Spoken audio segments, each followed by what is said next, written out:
Hi, this is Michael Buffer, and welcome to the BoxHard Podcast. Hello, everyone. This is Mikey Garcia. This the monster from the swamps, Regis Rougarou Program. Hey, what's up? This is King Carlos Molina, former IBF world champ. This is Michael, the Bounty Hunter, 2012 Olympian and your people's champ.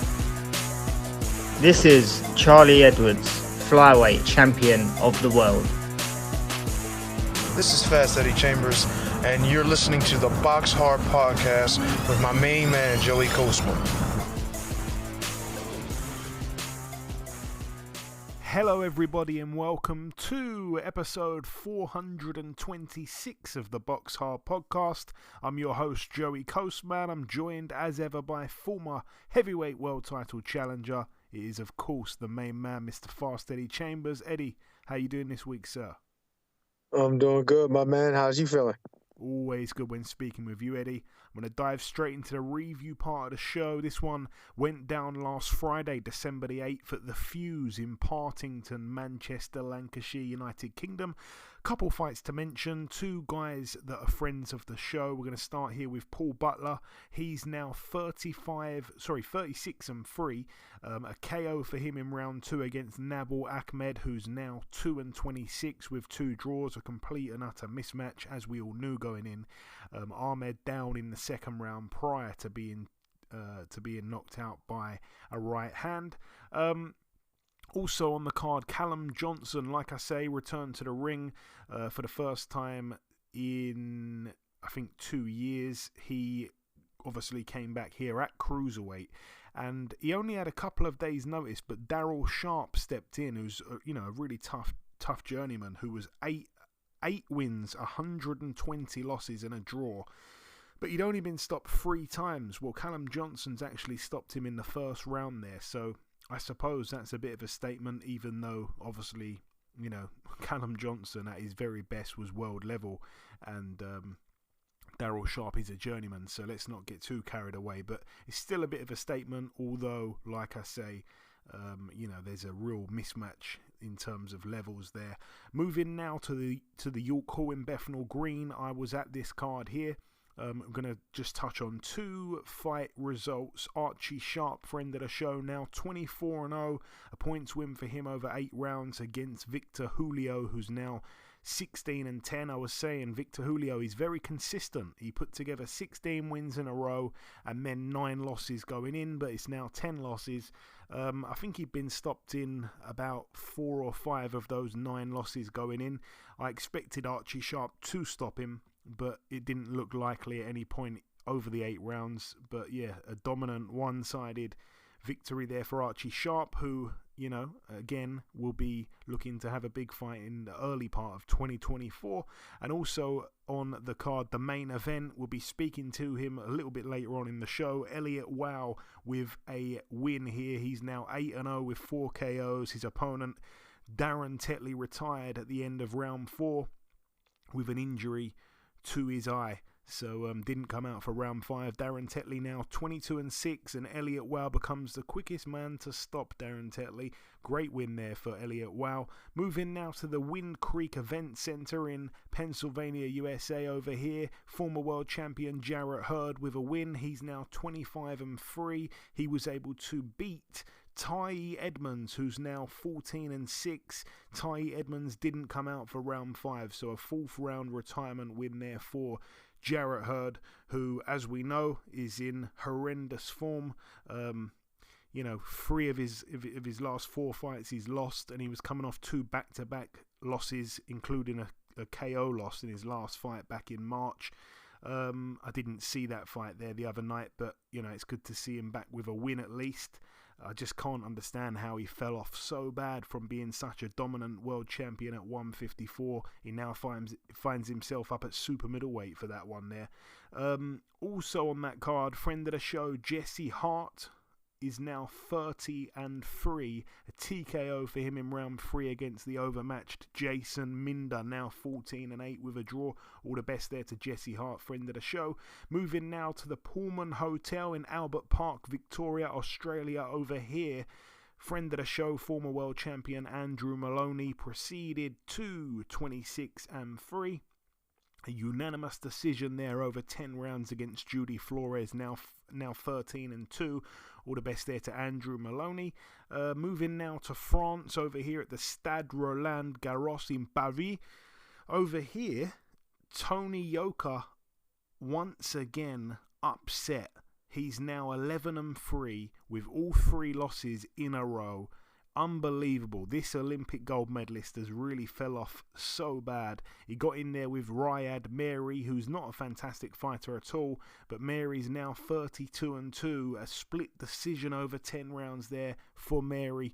And I think Tony Yoka is done, really. A lot of people were saying, look at his face when they announced the winner. He looked like, he knew his career was over. He looked like he knew, what is he going to do next kind of thing. It should be noted as well, though, that his losses have all been on points and have all been either split decisions or majority decisions. But, yeah, I'm not sure what's happened to him. I really thought he'd win. And the price was quite short on him, but I thought it was worth it. But, yeah, once again, he loses. Moving now to the Agenda Arena in Dubai. Over here, friend of the show, former WBA heavyweight world champion Lucas Brown, now 31-5. He was TKO'd in round 4 by the undefeated Mark Petrovsky, who I think is now 7-0 with all 7 by KO. Could be wrong. I'm not sure how many knockouts he's got. I'm pretty sure he'd knocked everyone out. Maybe 5 knockouts out of 6 going in. But anyway, another knockout for him against Lucas Brown. I don't want to see Lucas carry on for too much longer, to be totally honest with you. Moving now to the Thunder Studios in Long Beach, California, USA. Over here, another friend of the show, another former world champion, Mark Magsayo, now 25-2. A KO for him in round 3 against Isaac Avalar, who's now 17-7. Quite a bad knockout there. Avalar had to be stretching out of the ring. I hope he's okay. I haven't heard any further updates, but I'm hoping he's okay, he's healthy. And moving now to the Chase Center in San Francisco, California, USA. I'm going to come straight to you, Eddie, here actually. Regis Prograis, now 29-2, dethroned of his WBC World Super Lightweight title against Devin Haney, who is now 31-0. Captures another world title in another weight class. Prograis down, very unexpectedly down in round 3. And yeah, they've announced now that Devin Haney was in the ring weighing 165 pounds. I think Regis weighed about 156. So yeah, Devin Haney 165. Yeah, talk me through the fight, Eddie. What did you make of it? And what did you make of it? Had a lot of obvious and in some ways criticism of some of the things Devin Haney does as far as how he, and it's not a lot of criticism, it's not negative criticism, it's just what you would like to see make him better. You know what I mean? Skill wise, he's phenomenal. You know what I mean? Offensively, I think defensive responsibility is something he needs to be a little more concerned with. But I've seen a lot more of that in this fight. I mean, don't get me wrong. There were some times he took chances, and you got to take chances in order to be great. But it has to make sense within a fight situation. You know what I'm saying? And in this situation, I really think that most people, including myself, expected much more from Prograis. But it's just he was overmatched skill wise. You know what I mean? It was just a lot for him to deal with.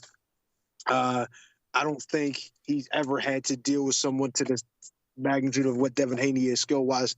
And even though he's not explosively powerful, he has good explosive speed. And with his weight being 165 pounds or 64 pounds, I mean, even if you're not a normal puncher, you're still going to there's still going to be some kind of pain. And you could see it, at different times he was catching Prograis with some good, beautiful counter shots, counter right hands. And it was a magnificent performance from him. I give him all the credit. I still think he needs to be I'm not trying to say that of course I always advocate for guys to be, do the right thing in the right situation, don't put themselves in position to get hurt unnecessarily. So, I still think he should take chances, but just not unnecessarily. So that would be the only thing. But as far as criticism, honestly, for him, after this performance, there is none. I think he did an awesome job.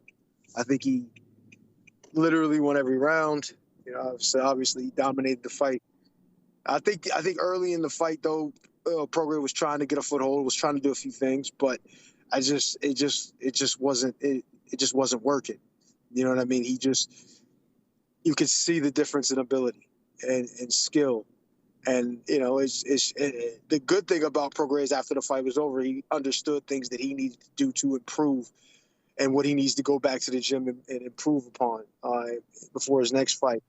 Because, even though Devin Haney's a special fighter, there are things you see within the fight that can, exploit him, even if you're other less talented fighters. So, I'm like I said, I'm thoroughly impressed with what Devin Haney did. He's, he keeps on, even though there's a lot of, there's some negative things that go along with him, with what people are saying about what he could and should be doing as a fighter and who he should be fighting. But everybody that steps in front of him, even guys like this who are dangerous and it could be difficult to fight, he line him up, he knocks him down. So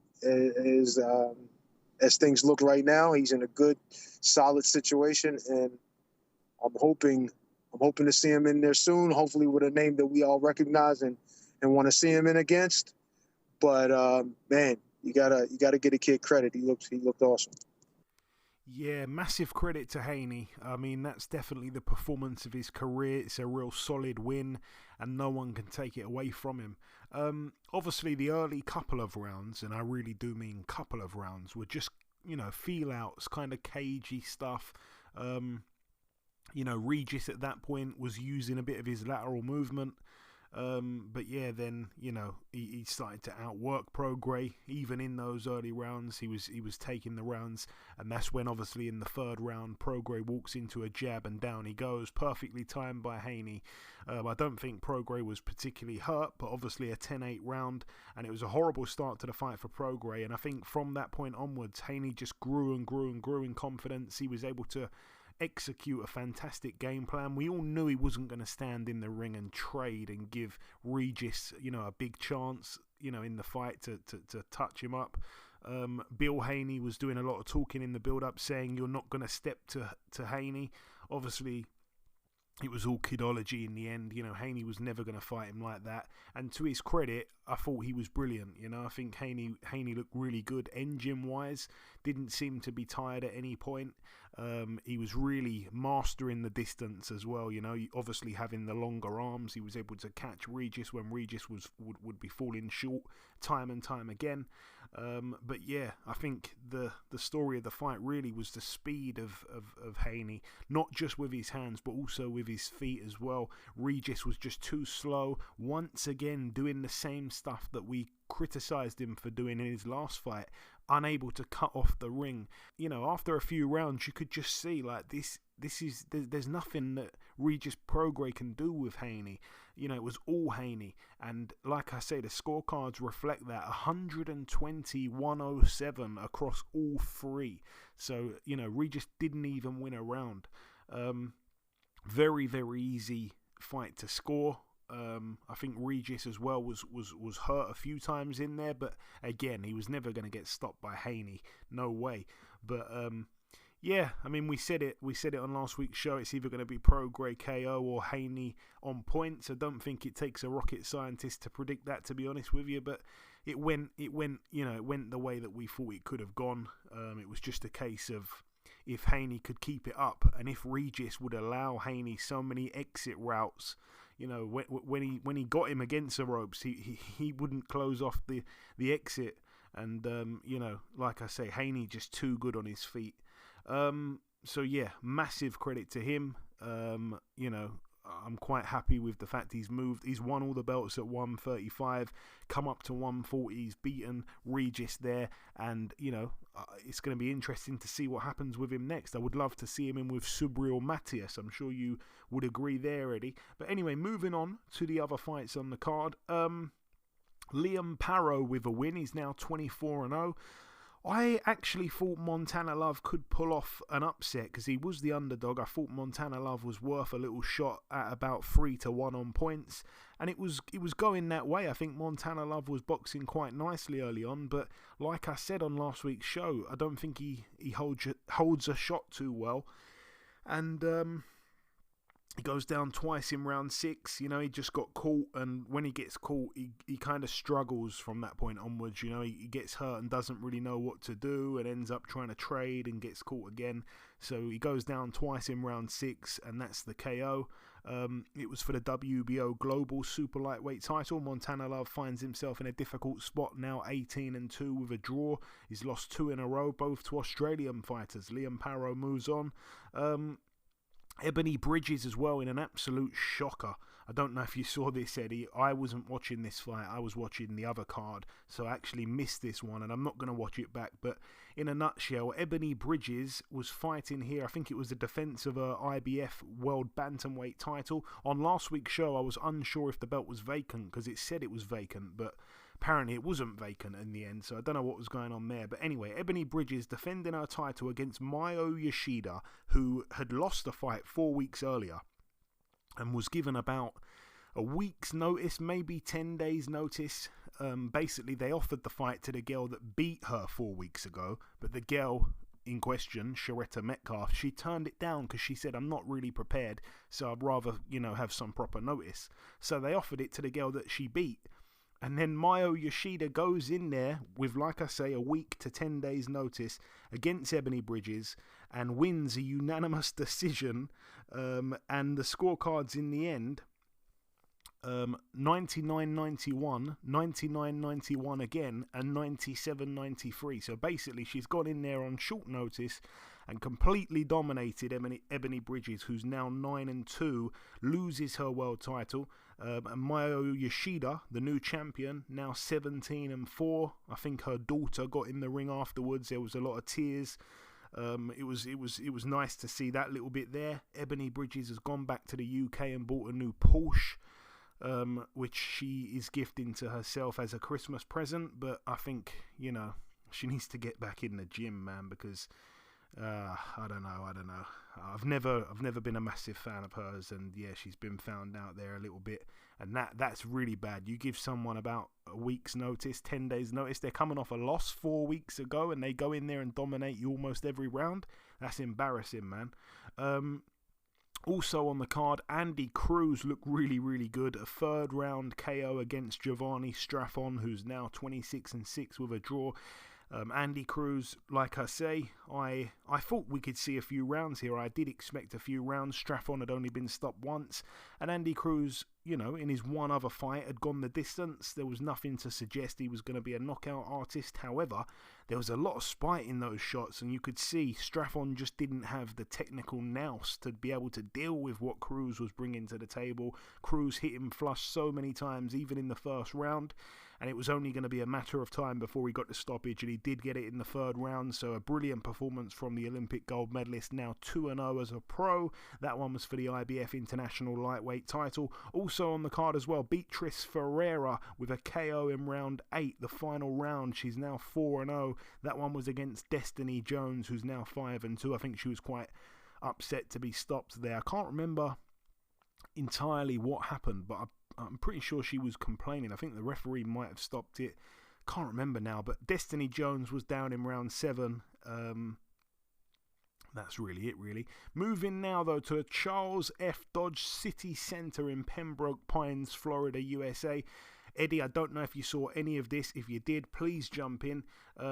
The guy that you spoke about on last week's show that you sparred with, Damian Naiba, he is now 13-0, a unanimous decision over 8 rounds against Michael Coffey, now 13-5. Also on the card, we should mention this one as well. He was a slight underdog, but Jahi Tucker, he is now 10-1 with a draw. Like I say, it was supposed to be a 50-50 fight on paper, and it ended up being a 50-50 fight because it ended in a majority draw over 8 rounds against the undefeated Francisco Veron, who's now 13-0, still undefeated, but with a draw now, a minor blemish. Also on the card, Richard Torres Jr., he took the longest he's ever been took. He almost didn't get the KO to keep that streak going. He's now 8-0 with 8 KOs, a TKO in the 8th and final round against Curtis Harper, who's now 14-11. Credit to Harper, man. I gotta say, he's really, really tough, and he doesn't really stop giving up, or he doesn't give up easy, I should say. You know, he gets in there and tries to give it his all. Takes so many big shots as well. He's a real tough guy, proper good chin. But he took some heavy, heavy shots, and he was able to weather a few storms that Torres brought to the table. So, it was a really good test for him there. Really, really good test. But he did end up getting the stoppage in that 8th and final round. Curtis Harper would be quite disappointed with that. But, yeah, good stuff for Richard Torres. Like I say, a real learning fight for that young man there. Also on the card, Rohan Polanco moved to 11-0, a TKO for him in round 6 against Keith Hunter, now 15-2. Keith Hunter, friend of the show. I tell you what, Polanco looks super duper sharp in there, especially in the first couple of rounds. He looked spiteful as well, you know, like you could see he wasn't really bothered by the power in the punches of Keith Hunter, and he was kind of just laughing at him, you know, clowning him and coming back with bigger shots. He looked solid, he looked strong, and he looked powerful. And Keith Hunter, to his credit, took some big shots early on, but then I'd say around about round sort of 3, 4, 5, I think Keith was getting back into it and may have nicked a couple of rounds in there. But Rohan Polanco was extremely impressive, man. Extremely impressive. Keith did hurt him. I think it may have been round 4 or round 5. He definitely buckled his legs. I don't think there was enough time left in the round to sort of do anything more than just buckle his legs. But the stoppage came in round 6 when the referee jumped in, and Keith Hunter he lost his marbles for a few seconds, to be honest with you. I think he shoved the referee. He was, you know, running around the ring like a crazy animal, and, you know, big brother Michael had to jump in and kind of grab hold of him. You know, his head had gone in the moment there. He was fuming to have been stopped. You know, he definitely, that's gonna hit him quite hard. I don't think he's got a problem with losing a fight, but I think he's got a massive problem with being stopped, especially like that. He seemed okay. It seemed a bit premature from the referee, and he's a very proud man with I don't want to say ego, but he's a very proud man, very, very proud man, and he'll be very gutted to have been stopped there. But I've got to say, Rohan Polanco looked really, really good, and certainly is one to watch for the future. Really excited to see what they do with him. So yeah, that was a bit of a shame there. Keith Hunter, friend of the show. Also on the card, a TKO in the second round. He looked really good. Bruce Carrington, now 10-0, ending the year with double-figure wins. A TKO there against Jason Sanchez, now 16-5. Xander Zayas as well. I missed this one, but he got in there with Jorge Fortea. Zayas now 18-0. Fortea now 24-4 with a draw. Fortea was knocked out in round 5 for the NABF and WBO, NABO Super Welterweight titles. And then the main event, Eddie, I don't know if you saw any of this. I'm guessing you probably didn't. But Robeisy Ramirez, now 13-2. He lost a majority decision over 12 rounds to Rafael Espinoza, who's now 24-0. It was for the WBO World Featherweight title. Robeisy Ramirez, the very skillful Cuban, dethroned. Espinoza was down in round 5. Ramirez was down in round 12. And I hate to say this, and this is really bad. I was hoping that you had seen some of it, because I completely missed it because it clashed with the Haney Prograis card or main event. The scorecards in the end: 113, 113. 114, 112 and 115, 111. Both of those scorecards for Rafael Espinoza. He probably won the fight purely from the knockdown in that last round. Managed to win a 10-8 there and win by 2 points on one card. That one, that if that round would have gone to Ramirez and he didn't get dropped, then Ramirez would have won the fight. So. Yeah, everyone that's seen it tells me it was fight of the year. I guess I have to go and look back at it, but I don't know if you saw any of it, Eddie. Yeah, I saw a little bit of the replay of it. Not the replay, like I watched it back some. Man, the one knockdown the Ramirez had on them, Lord, it was like that was over, and it wasn't. Which I was like, damn. It was, but yeah, it was one hell of a fight, and just watching it. And I didn't get a chance to watch the entire thing. I watched the parts, but they were absolutely going at it. The messed up part is I had a little parlay going. Oh, no, not again.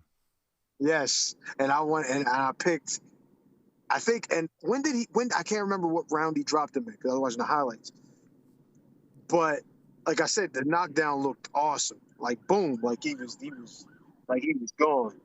Was it what round was the knockdown in? Do you know? Ramirez dropped him in round 5. Man, if that would have been it, that part of the parlay would have still been going, and I could. I mean, there's still a few fights would have been left that but I could have made 7,000 off. He ruined it. Now watch all the other fights, the rest of the fights that are upcoming, actually come through and in the parlay, which sucks. But anyway, I did not expect that. You know what I mean? I figured that he would win it and win it, and that's why I picked him kind of early to catch the guy, early in the fight, but didn't work out for me in that way. But unfortunately for him, he ended up losing the fight. But it was one hell of a fight. And I know anyone who likes boxing in any way, because it was pretty well skilled too. It wasn't just a, rock'em sock'em robot, so to speak. There was some good things in the fight that you could take from. But I would love to see him do it again. You know what I mean? And this time, I'll definitely be paying attention and hopefully be able to watch it live. So, but yeah. Unfortunately, that didn't work out for me as far as the bet, but the fight in itself did everything for the fans. So, I mean, that's a win, just not for me. Yeah, I definitely need to watch it back because a lot of people, like I say, saying it was fight of the year. And we're coming to the end of the year, and obviously very soon we're going to have to do our end of year special podcast where we talk about the best fight of the year and stuff. So I'm going to have to probably go back and watch it. One thing I will say is, no one really expected this because Rafael Espinoza was 23-0 with 20 KOs. It was a bit worrying to find out he was a 6'1" featherweight, but he hadn't beaten anyone, and we didn't expect much. I mean, everyone thought that Ramirez was going to win and was going to win easy. He was a huge favourite, and he's lost there. He's been upset in a big upset. And moving to the final card to mention, it went down on Sunday at the Bournemouth International Centre in Dorset, United Kingdom. It was live on Sky. Couple fights to mention on the undercard first. Francesca Hennessy, now 2-0, a points win for her over 6-2s against Lucrecia Arrieta, who was really tough, by the way. Took some big shots. Looked exhausted after about 3 rounds, but she was brave. She took, like I say, a lot of big shots, and she survived. She's now 6-6. Lauren Price with a points win over 8 2-minute rounds against Sylvia Bartot, who's now 11-4 with a draw. Lauren Price 6-0. Ben Whittaker with a very dominant and flamboyant showboating performance. He was able to. Wow, it was a great shot actually to finish things. He was able to TKO in round 4 Steven Dreadhadge, who's now 11-3 with a draw. The pair had sparred in the past as well. Ben Whittaker now 5-0, like I say. Dreadhadge down in the 3rd. But yeah, that knockout, that shot, I can't remember the shot now, but I think it was a 1-2. He was devastating. It was devastating. Just folded him up like a pancake. It was bad. So yeah, hope that Dreadhadge is okay. But yeah, Ben Whittaker, like I say, he's a little bit like Marmite. You either love him or hate him. I think he's really good. Also on the card, Lee Cutler now 14-1. A dominant performance for him, a unanimous decision over 10 rounds for the vacant English super welterweight title against Kingsley Egbenike, now 8-3 with a draw. Michael McKinson as well with a very dominant performance over 10 rounds there. I couldn't believe that you could over double your money for Michael McKinson to win the fight on points. He got in there with the completely unknown Musa Lawson, who was 11-0, I think with 9 KOs, but McKinson Like I say, I think he won every round. He's now 26-1, over 10 rounds there for the vacant WBC International Silver Welterweight title. And the main event, Chris Billam-Smith, now 19-1. His opponent, Matthias Masternek, retired on his store at the end of round 7, didn't come out for round 8. Masternek now 47-6. It's the second time in 53 fights that he's been stopped, and he last got stopped over 10 years ago. It was for the WBO Cruiserweight World title. Billam-Smith cut over the left eye, and Masternek retired on his stall due to a rib injury. What a real get out of jail card that was for Chris Billam-Smith. He was being dominated by the Polish fighter. Masternek was brilliant. Masternek was absolutely brilliant. Much smaller guy in stature, smaller arms and stuff, but he was able to just get in range, and he had a really powerful jab. He kept catching Billam-Smith with the hard jab to the face. He had more on his shots. He was hitting him with hooks. He was giving angles. His feet were great. He was, too fast for the very kind of sloppy, cumbersome, and what's another word for Chris Billam-Smith? The way he boxed the other night, clumsy. Very clumsy. It was a bizarre performance. I mean, I said it on last week's show. Masternek, he was well worth the 3-1 odds. I thought, I was quite confident he'd win. I was saying, who has Chris Billam-Smith really beat? Okay, he beat Lawrence Okolie, but it was more a case of Okolie beating himself. Masternek was excellent and was certainly on his way to winning the fight. I saw him go from 3-1 right down to not even evens. He was like, he had it in the bag, and then he gets caught with a body shot, and a few ribs I think broke, and that was the end of that. He didn't want to come out again. A lot of people obviously very quick to come on Twitter and call him a quitter and stuff like that. I mean, I don't know, man. But what a shame for Masternek there. He almost had that fight in the bag. I know it was only round 7, but there was still 8, 9, 10, 11, 12. But Chris Billam-Smith kind of needed a knockout, and he got one. So credit to him for finding the shot. Like I say, it's a 12-round fight. He did get to him with the body shots, but prior to that, he had no answers for Masternek, and it's a very worrying performance from Chris Billam-Smith. Even though he won the fight, I think he's there for the taking. I mean, I've always thought that, to be honest. I think he's done very, very well to become a world champion. I don't truly think he's world level. I mean, imagine him against Jai or Patai. Like, that's lamb to the slaughter type stuff. But I do like Chris Billam-Smith. Okay, that is it though for the review part of the show. It's now time to welcome this week's special guest. Ladies and gentlemen, please welcome the undefeated welterweight prospect, fresh off his stoppage win last week. It is, of course, Mr. Elliot Whale. Elliot, welcome to the show, my man. Thanks, mate. Thanks for having me. My pleasure. So, Elliot, it's the first time we've had you on, so welcome once again. You're 8-0 now. I was at your fight on Friday to witness it. Before we get to that, though, I noticed that obviously you boxed in October and December this year, but prior to that, you were out the ring for quite a long time, 18 months. What kept you out so long, my man? So obviously I was with MTK. That's when I started my career with MTK, and then my last fight with them was April the 15th. And then literally a couple of days later, they got forced out of boxing, and obviously the company ended up closing down. And from then, it was just pretty hard to get working with people, and I ended up leaving my manager, Lee Eaton, who was a good manager, to be fair, but I just felt like for my career, I needed to move on. And at the time, obviously, I was down the eye box, and my coach sort of said that he could get me a deal with BT, and told me to sign a contract with Francis Warren. And obviously, we would do that and get the ball rolling with the deal from BT. Then once I signed the contract, it was sort of like going up to the ball, like the meeting, like the office was sort of getting longed off a little bit, and they was trying to put me on a couple of little small shows. And obviously at the time I hadn't fought for a while. I said I'll do them. And both times the fights got done fight week, they got cancelled. The shows got cancelled. So it happened twice, and then obviously you're paying all money out for camps, and you know what I mean, and you don't get none of this money back. So obviously two fights got cancelled on fight week, and then they said to move because I've done all my tickets. They was like, look, you can fight on a show next month, another small show, and I sort of said no. I wanted to go and sign this deal that I've been promised. Do you know what I mean? And then it all sort of went a little bit quiet, and then I don't know, like it just went a little bit quiet, weren't really happening.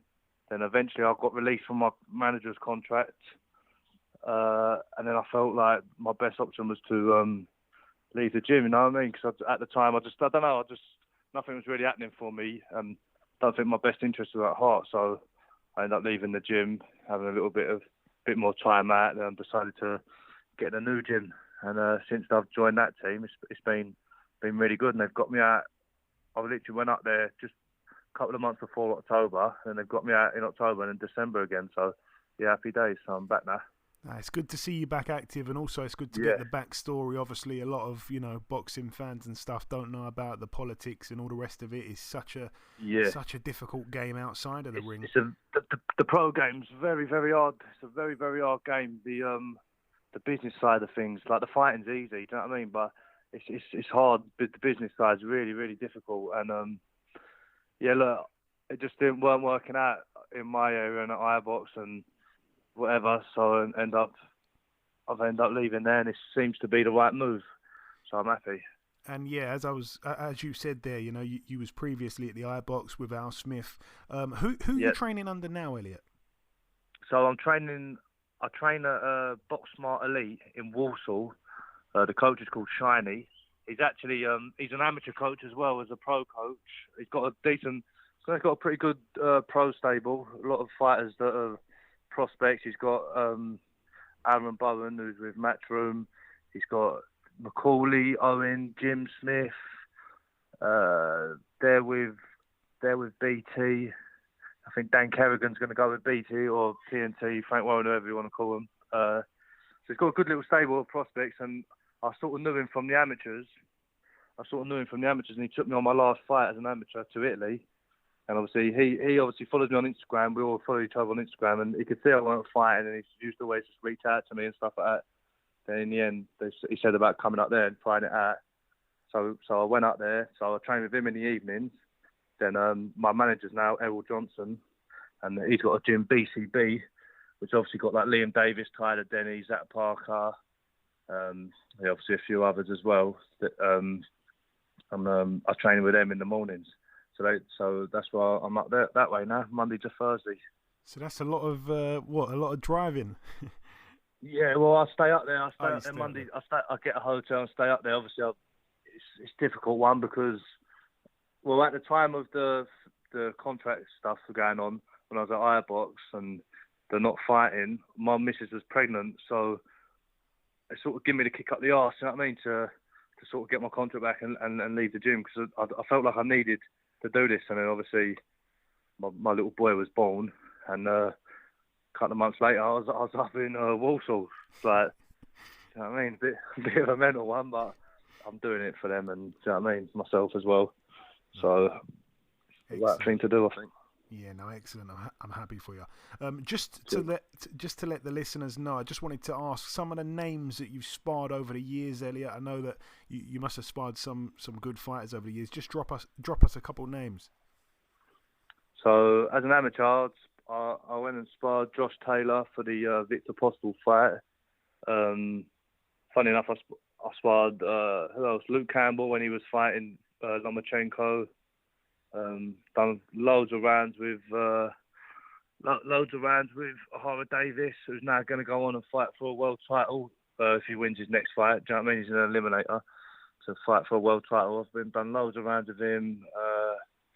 Josh Taylor, Luke Campbell. Obviously, now down at my new gym, sparring the likes of like Tyler Denny, who's the European champion now.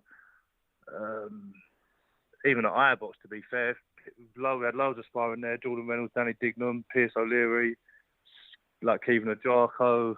There's loads of people. I've sparred loads. Sam Noakes as well. Yeah, Sam Noakes as well. Yeah, another good fighter. Wicked, man. So yeah, let's get to get to the main reason that you're on. On Friday, you moved to 8-0. As I said, a stoppage in the corner when Darren Tetley decided not to come out for round 5. As I said, I was there, but for those that didn't get to see it, just talk us through the fight, my man. And another note, you've become the quickest man to stop Tetley as well. Yeah, that's it. Yeah, I feel like that fight there, I've done what other people couldn't do to Tetley. Obviously, he's a real good fighter, and it was my toughest test to date as a professional. And look, the early rounds, I obviously only went 4 rounds, but the rounds 1 and 2 were pretty nick and tight. It was quite close. Like, we were sort of both filling each other out with a jab. He had a pretty good jab, but I felt like my shots were more effective. And to be fair, the first 2 rounds were close, but I felt like I was winning the rounds. Do you know what I mean? I felt like I was winning the rounds, and then come the 3rd round, I sort of loosened up a little bit, found a bit of a better rhythm, and I thought I won that one pretty comfortably. And then the 4th round, I caught him with a really good 1-2 down the pipe, and I think it broke his eye socket, and then that's what caused him to not come out. Right.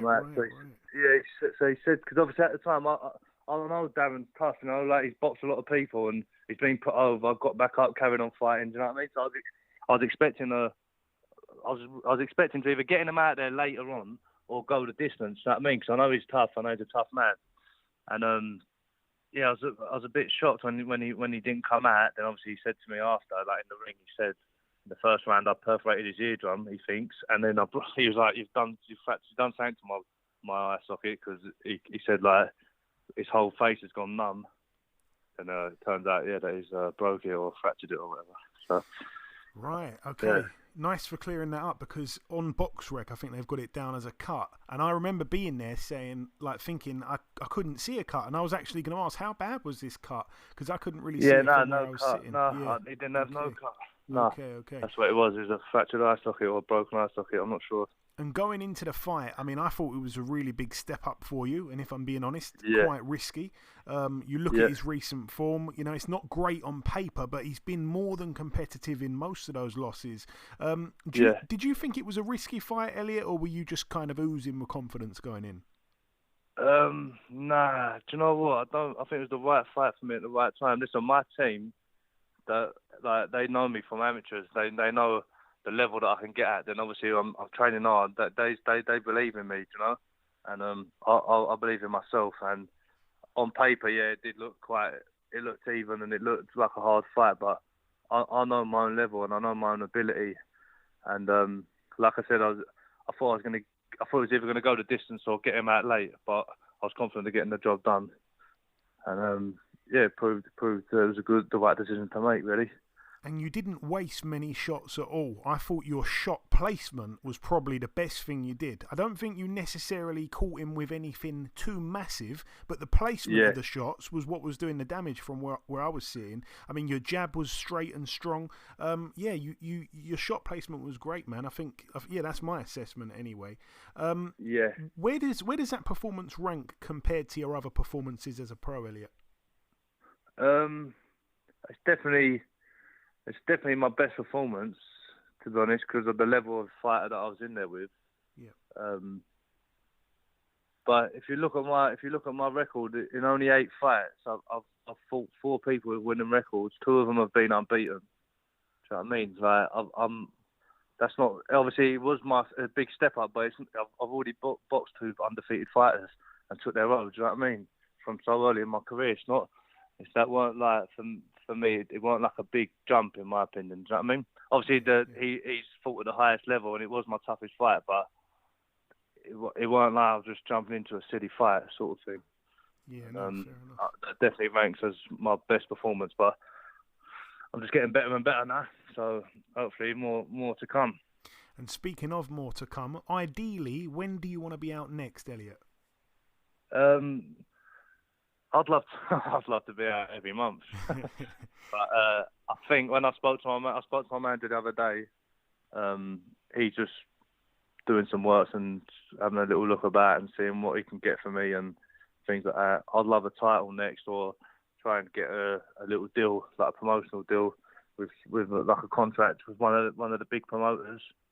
But listen, it's up to my manager. Well, he'd let my manager do his job and see what I can get. Hopefully, maybe an English title. If I can't get the English title, then I'll fight for the Southern area in my next fight. Maybe end of Feb or March. Just get a 10-rounder under my belt, or at least get the training for a 10-rounder, and then pick up a title. Then hopefully after, if they can only get me a Southern area next, go and win that. Then sort of hopefully go and fight for the English straight after. Do you know what I mean? And pick up a couple of belts next year. Yeah, that'd be nice. And there are so many names domestically at welter. Is there anyone in particular, is there anyone in particular on your radar at all, Elliot, or not? To be honest, it's hard to tell.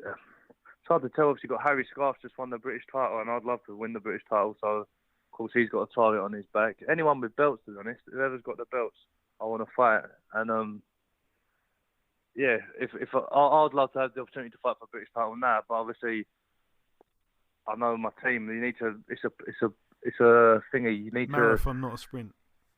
Yeah, you know what I mean. So if I can go and pick up a couple of titles on the way, then who knows? End of the year, fight for the British title. That'd be lovely. Or just have to wait and see. But anyone with titles, I want to fight and I want to win. Do you know what I mean? I want to be a champion. You've kind of already answered this next question I was going to give you, but every year in December, everyone that I interview, I like to ask what's on their Christmas wish list in terms of their boxing career. What do they want the following year to bring them? Like I say, you pretty much got into that in a moment ago, but I'll ask you again, Christmas wish list in a realistic world, Elliot. Where do you want to be this time next year, mate? This time next year, I'd love to be on a big platform. Do you know what I mean? I'd love to get signed up by one of the big promoters. That's a massive thing for me. I'd love that. And obviously, of course, I'd love to have a belt or two, be it the Southern area and the English, if realistically, timing wise and stuff like that. I think them two belts could actually come next year. Do you know what I mean? Yeah, that'd be lovely. So couple of titles and then either just the English and then a deal, or if I have to pick up the Southern area first, then Southern area English champion, and then hopefully get a deal as well. There we go. It'd be a great 2024. And I want to ask you this as well. Big 2024, mate. I want to ask you this as well. If you could make any dream fight in 2024 that doesn't include yourself, it can be a domestic fight, it can be a world level fight, any weight, what fight would you make? I would like to see Canelo Alvarez versus Terence Crawford. Oh, what weight? Yeah. Middleweight, yeah? Yeah, I reckon, cause I'm pretty sure that's the fight Crawford wants. I'm a big fan of Terence Crawford, and I think that's the fight he wants. And I'm pretty sure I see something that he said he would go up to 160 and fight him. So if that's middleweight, isn't it? Yeah, 160. Yeah. So I'd like to have that. So have a little watch of that. I think that'd be a real good fight. That certainly would be. And just finally, before we wrap it up, Elliot, if you've got any closing words to the listeners, if you want to sign out with a message, if you want to thank some sponsors, if you want to drop your social media handles, take it away, mate. The floor's yours. Well, listen, just want to say a big thank you to my sponsors, RMS, Grab and Skip Hire. Without them, it wouldn't be possible to make the move up to Walsall and BoxSmart Elite, BCB Boxing, do you know what I mean, and keep the dream alive. Because at the beginning of this year, I was about to pack it in and retire. Do you know what I mean? When things weren't going my way, and I just thought it weren't for me. And I found a new gym. My sponsors carried on showing their support, and big thanks to them. You can follow me on Instagram at Elliot Whale. That's what I've got. That's all my socials, Elliot. So that's it, yeah. Excellent, my friend. Excellent. Listen, Elliot, it's been a real pleasure finally getting you on the podcast. Thank you for your time. Hopefully this time next year, give me another one and we'll see where I'm at. Absolutely. We definitely will. We definitely will. Yeah. Thanks for your time. Congrats on your win. I want to wish you a Merry Christmas and a Happy New Year, and we'll speak sometime in the new year, my friend. Lovely. Cheers, mate. Okay, now it's time for part 2 on this week's show. This part, of course, the news part of the show. Just one piece to bring you at the moment. Oshaki Foster will be defending his super featherweight world title against Abraham Nova. That one to go down at the theatre at the MSG, live on ESPN. The date for that is February the 16th, which is a Friday. So all the best there to both guys. I don't really have a horse in the race. Moving now to the preview part of the show. This one goes down later tonight at the Hangar in California, USA. It's going to be live on Fight TV. We're going to see return to the ring for Kubrat Pulev. I believe he's the main event, though I'm not entirely sure, so don't take that for gospel. But anyway, Kubrat Pulev hasn't boxed since July of last year. I was at that fight against Derek Chisora. But anyway, he gets in here with Poland's Andrzej Warzik, who's 34-2. He's been around for a long time. I'm quite surprised to see that he's only 36 years of age. I remember him, he's been around forever, really. Lost to Povetkin back in 2013. He's always had quite a padded record, to be honest. Hasn't really boxed anyone or beaten anyone of note. He loses when he steps up. I mean, he beat Danny Williams back in 2014, beat Franz Botha back in 2014, beat Mike Shepard in 2015, and in 2016 he decided to not box. I think he beat, at the time, Albert Sosnowski. That was back in September 2016. And then he returned to the ring in September 2022. So he had 6 years out the ring. He come back and got knocked out in 2 rounds by a guy who was 3-4 with 2 draws.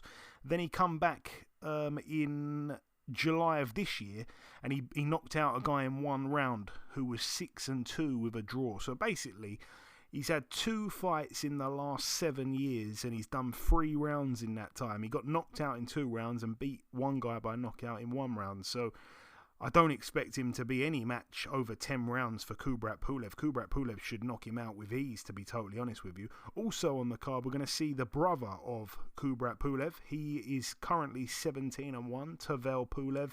He gets in there with Leonardo Minor, who is 7-3 with 2 draws. That's over 6 rounds there. Tavel Pulev, as some people will remember, lost his O to Sergei Kovalev. That was back in May of 2022. He's had 1 comeback fight since then. He's back out again. He can certainly punch. And also on the card, Egis Kavalauskas, the Mean Machine, 23-2 with a draw currently. He returns to the ring in a very easy fight, to be honest. He gets in with Jose Marufo, who's 14-12 with 2 draws. That's over 8 rounds there. Kavalauskas hasn't fought in over a year. He beat friend of the show Michael Fox in his last fight. Moving now to, again, that one goes down later tonight. Moving now to Friday. This one goes down at the Estadio Luna Park in Buenos Aires, Argentina. Over here, Gustavo Daniel Lemos. You may remember the name. He's 28-0. In his last fight, he was able to stop Lee Selby. Lee Selby, after that fight, decided to retire and become a trainer. He went and got his license, and he's been training a few guys. And in that time, as far as I'm aware, Gustavo Lemos hasn't done anything. He hasn't fought since, and he's back in the ring here, and it's been a year and 9 months. He's back here, like I say, in his home country of Argentina. And it's back in the same venue, the same one he beat Lee Selby in. He gets in with Javier Clavero, who's 30-10 with 2 draws, only been stopped twice. Be interesting to see how he gets on. It's good to see him back. He's a good fighter, Gustavo Lemos. Moving now to the Star in Sydney. Again, this is also tomorrow. It goes down in Australia. We're going to see over here former world title challenger Liam Wilson, 12-2, get in there with Jackson John England, who apparently is bang up for this fight. He's 15-2. He's hoping he can capitalise on this and beat Liam Wilson, although I think it's not going to happen. It's over 10 rounds there at super featherweight. Also on the card as well, Sam Goodman, 16-0, gets in with Zhong Liu, who is 19-0. It's over 12 rounds there at super bantamweight. I've got to hold my hands up and say I've never heard of Zhong Liu. I just want to have a little look at him. He's a massive underdog, but he's 19-0, so I'm not sure what that's about. I don't know if he's got a padded record or whatever, but just want to have a little click on him. Actually, he could be. This is the thing about some of these guys, nice big record, but for some reason massive underdog. I mean, he's a southpaw, 32 years of age, 5'7", super bantam, Chinese fighter. beat a guy last time out who was 10-0, stopped him in round 7. I don't know. I mean, I really don't know, to be honest. I'd have to spend more time having a look, but I can't understand why he's such a massive underdog unless he's absolutely dreadful and he's like the boxing world's best kept secret that he's terrible. Moving now to the Carib Royale Orlando. Again, this one's tomorrow in Florida, USA. Over here, let's start with the undercard. We're going to see Cuba's Yoenis Tellez, who currently has a record of 6-0 with 5 KOs. He gets in there with a guy called Livan Navarro, who's 15-1. Navarro, if I'm not mistaken, is also Cuban. Yeah, also Cuban, known as the Machine Gun Kid. I like that for a nickname. He got stopped in 1 round back in 2020 to Justin Deloach, and you look through his record, he doesn't really have any recognisable names. The best win, I guess, or the biggest name I recognise on there is Bradis Prescott.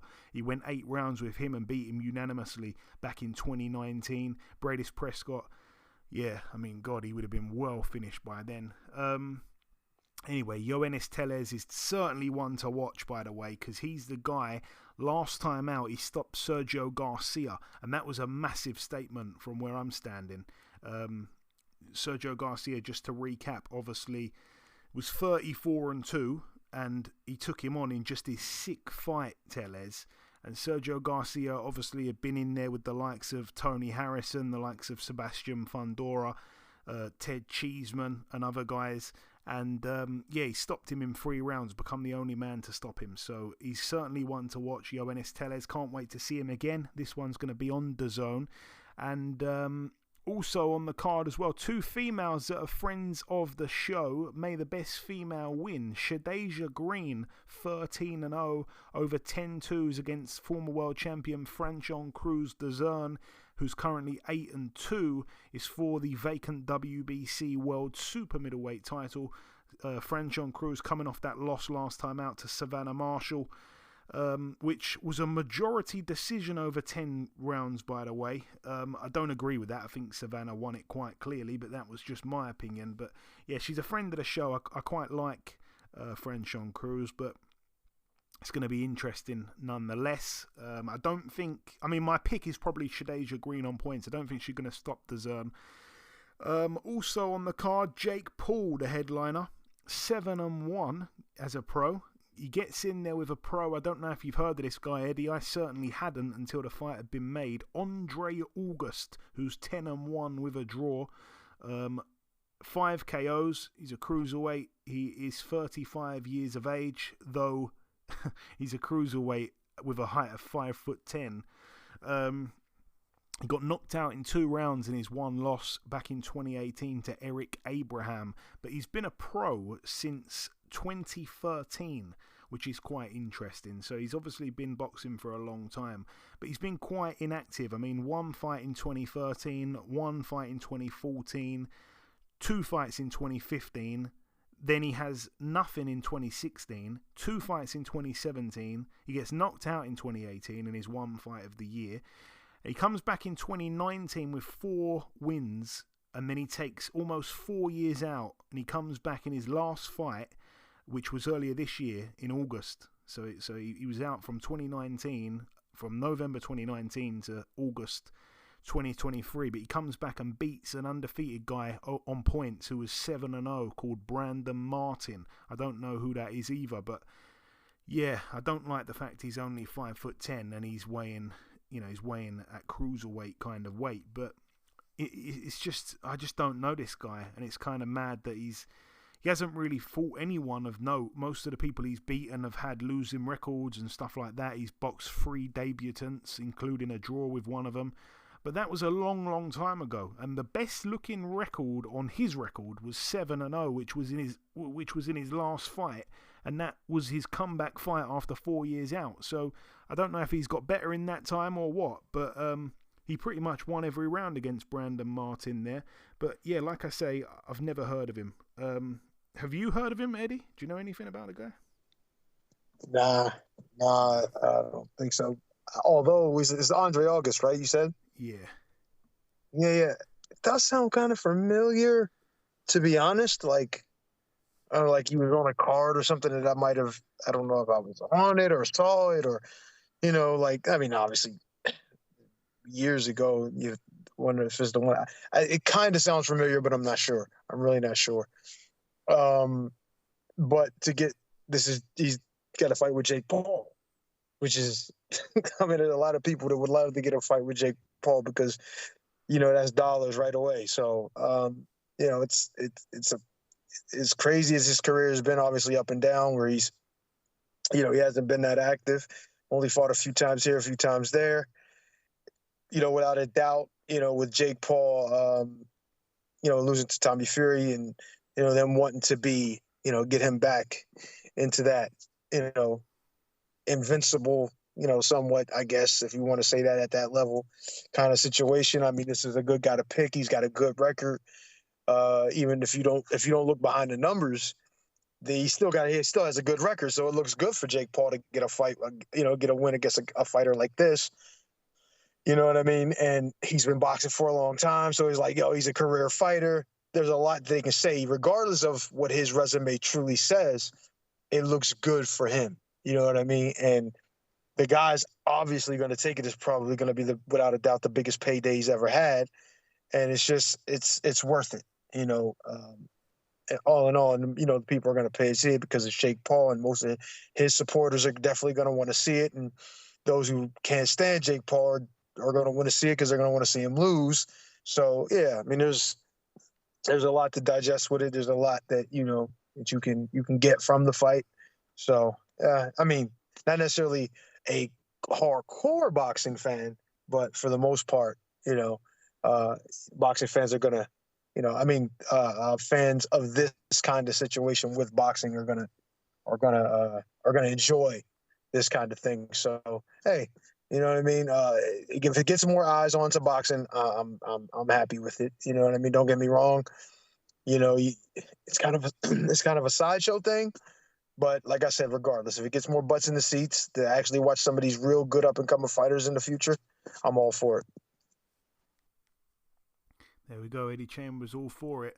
We're going to move now to this is a real challenge of a pronunciation here. Weihnacht Circus in Baden-Württemberg, Germany. Over here, we used to joke about this guy, big heavyweight Daniel Dietz, who's 6'8.5", Eddie. I'm sure you remember him. We used to say, he's putting on weight every time he fights. He seems to be on no diet. The seafood diet, you see food and you eat it, I think we said. But anyway, he was knocking a few guys out, and I don't think we've kind of mentioned him recently, but I've noticed he's back. He's 11-0 with 11 KOs, 10 of them in the first round. 1 went into round 2. He's back here. He gets in with a guy who's 13-1 called Felix Langberg. That's over 10 rounds there for the IBF and IBO European heavyweight titles. So yeah, Daniel Dietz is certainly one to watch as it goes. Moving now to the Beacon of Light in Sunderland. Over here, we're going to see friend of the show. It's in the UK. It's in Tyneham Ware. It's going to be on DAZN. Over here, friend of the show, Josh Kelly, 14-1 with a draw in a 12-rounder. He's back out. He gets in with a guy called Placido Ramirez, who's 24-3. He's only boxed once this year, Josh Kelly. But this guy, Placido Ramirez, again, it's another guy that I've never heard of. And they're doing this quite frequently now with Josh Kelly. I mean, his last fight, he got in with that Gabriel Corzo. No one knew who he was. He went 12 rounds with him. A couple fights before that, got in there with Lucas Bastida. No one knew who he was. Went a whole 10 rounds with him as well. This guy here, again, just a name that they've just plucked from somewhere. He's 24-3 with 17 KOs. He's been stopped in 2 of his 3 losses. I don't know who this guy is. Like, I don't know what to say. It's just another fight that seems really puzzling that it's been made. I just don't understand it. There's 1, 2, 3, 4, 5, 6, 7 fights listed on the undercard, and all 7 fights don't have an opponent, or all 7 fighters don't have an opponent just yet either. So I'm not sure what's going on there. Right, moving to certainly the fight of the weekend now, or the fight card of the weekend. It's going to be happening at the Desert Diamond Arena in Glendale, Arizona, USA. Over here, let's start with the undercard. This will be a good one, actually, if we're going by, on paper, record-wise. We're going to see Junaid Bostan, a prospect from the UK, 7-0 with 6 KOs. He gets in with a fighter from the US called Gordy Russ II, who's 6-0 with 6 KOs. So that could be quite fiery there. Haven't seen anything of this Gordy Russ guy. Completely never heard of him. But like I say, 6-0, 6 KOs. Massive, massive underdog. You can get about 8 times your money if he was to stop Junaid Bostan. Okay, that is that one there. Moving up the card once again, we're going to see the UK's Peter McGraw in a 10-rounder here. He's 8-0. He gets in with Jericho O'Quinn, who's 16-1 with a draw. Peter McGraw is a really good talent. I'm expecting a good performance from him there. I'm expecting him to win, and I'm expecting him to look quite good. Galal Yafai as well, the Olympic gold medalist on the card as well. Our man, 5-0. It's for the WBC International Flyweight title. It's over 10 rounds there. He gets in with Rocco Santamauro, who is 22-2. Santamauro, in his picture on BoxRec, I don't know if anyone's seen that, but he's got a fantastic moustache there. Brilliant tash. He lost his last fight, though. He lost a unanimous decision to Ricardo Sandoval. That was back in June of this year. Also on the card, former world champion Murajon Akhmadaliev, 11-1. It's a 12-rounder for him, and it is, I believe, his comeback fight after losing to Marlon Tapales in a big upset. He is getting in there with Kevin Gonzalez, who's 26-0 with a draw, 13 KOs.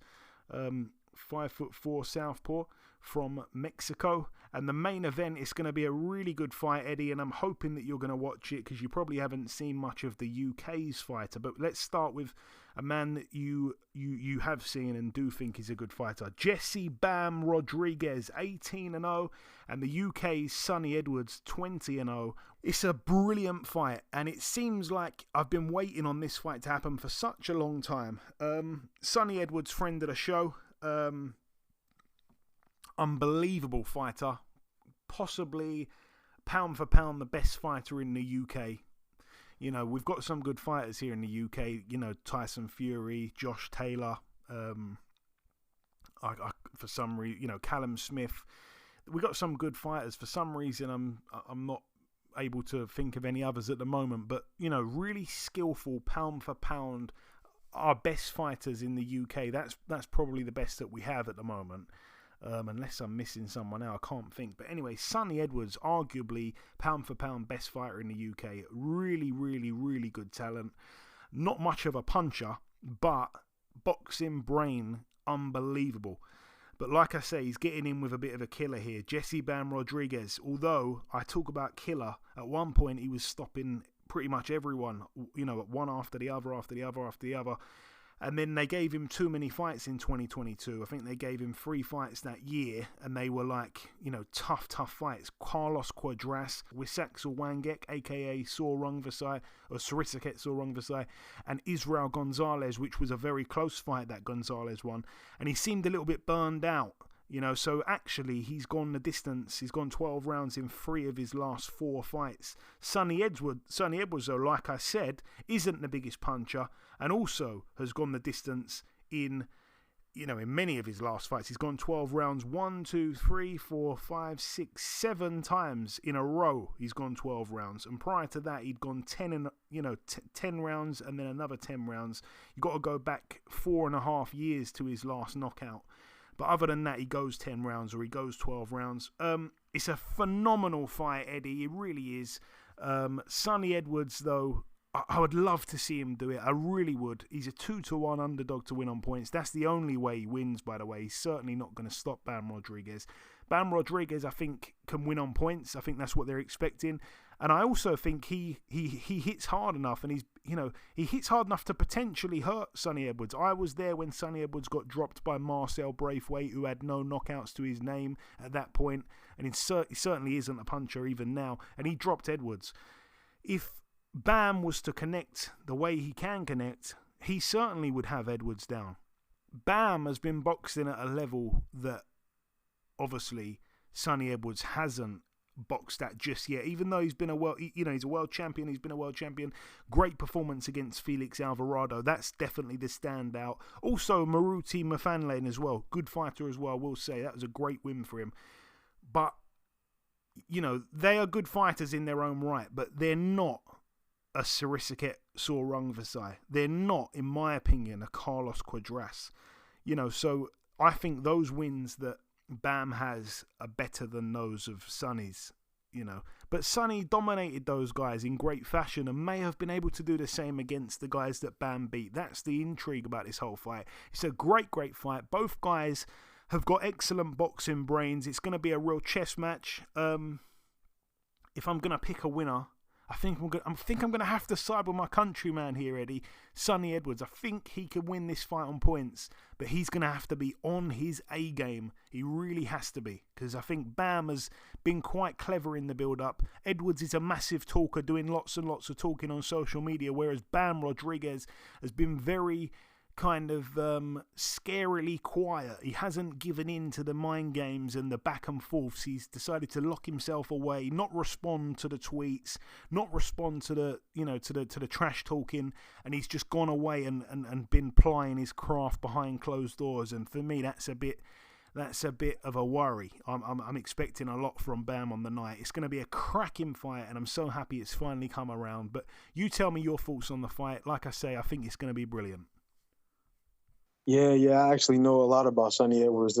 He's been a part of a game that I like, that I've been wanting to get in my hands on. It's the undisputed game. He was actually had a lot to do with that, from what I understand. But he's also a really, really, really good boxer, really good fighter, a really good boxer, great IQ, different things. I've seen him. I haven't seen that much, but from what I've seen, it's impressive stuff. And as much as I really like Bam Rodriguez and what he can do, I made a little small wager. Oh, no, that means it's going to lose. I hope not. That's part of my parlay of one that is in the works and is actually working out for me. The first fight, well, not the first fight, I think it was the same night, if I'm not mistaken, was, what's the kid's name? Him and, he had a little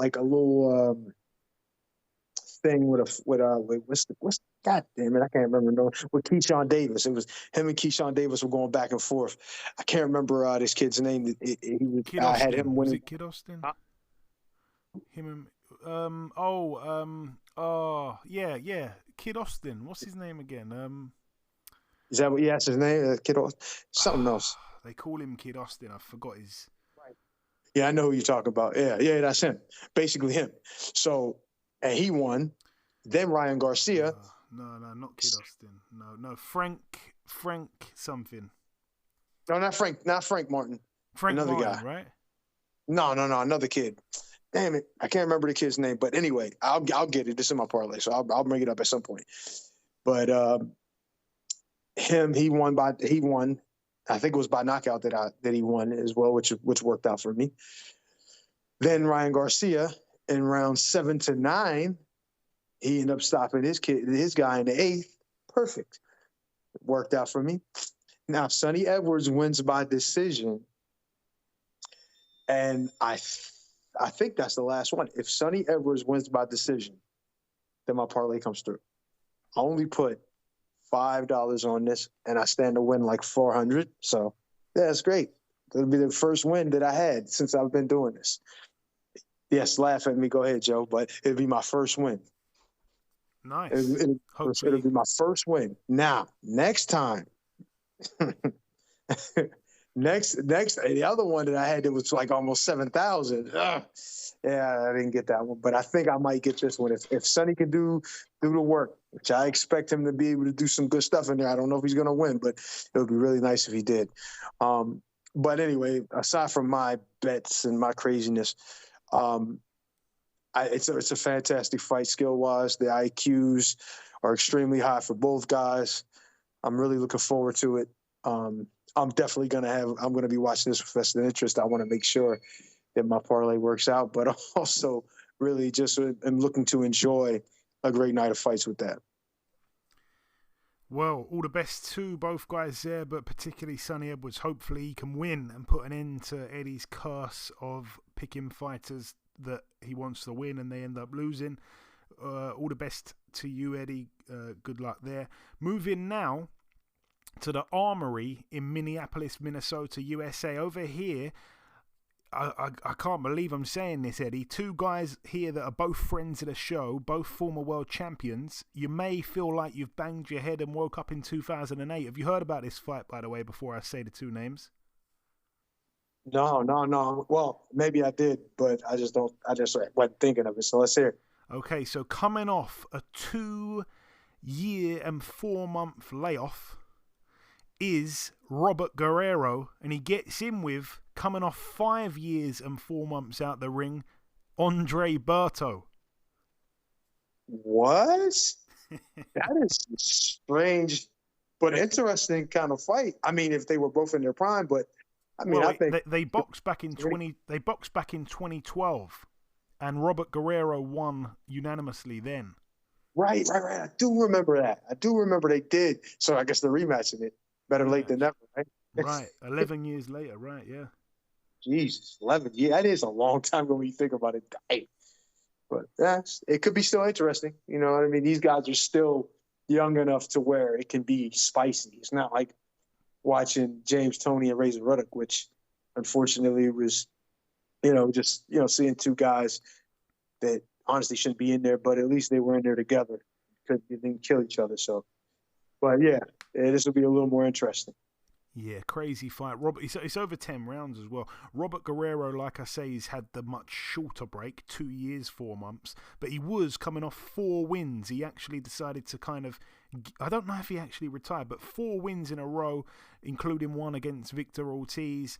He went out on that, whereas obviously Andre Berto, I mean, he went out on a split decision win 5 years ago against Devin Alexander. So yeah, he's been out the ring 5 years. They've made Robert Guerrero the favourite. He won the fight unanimously back in 2012 anyway, so you'd have to kind of ride with him, I guess. Also on this card, we are going to see Julio Cesar Martinez, 20-2 for the WBC flyweight world title. He gets in with Angelino Cordova, who's 18-0 with a draw. Julio Cesar Martinez, to win this one by KO is a decent price.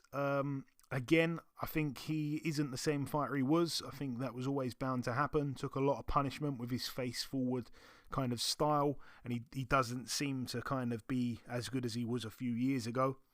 I remember when he got completely took to school last year by Roman Chocolatito Gonzalez, but this guy Angelino Cordova, I mean, he's from Venezuela. I don't think he's that great, Yeah, I'm expecting. I think Julio Cesar Martinez could do this one by KO. That'd be my pick at least.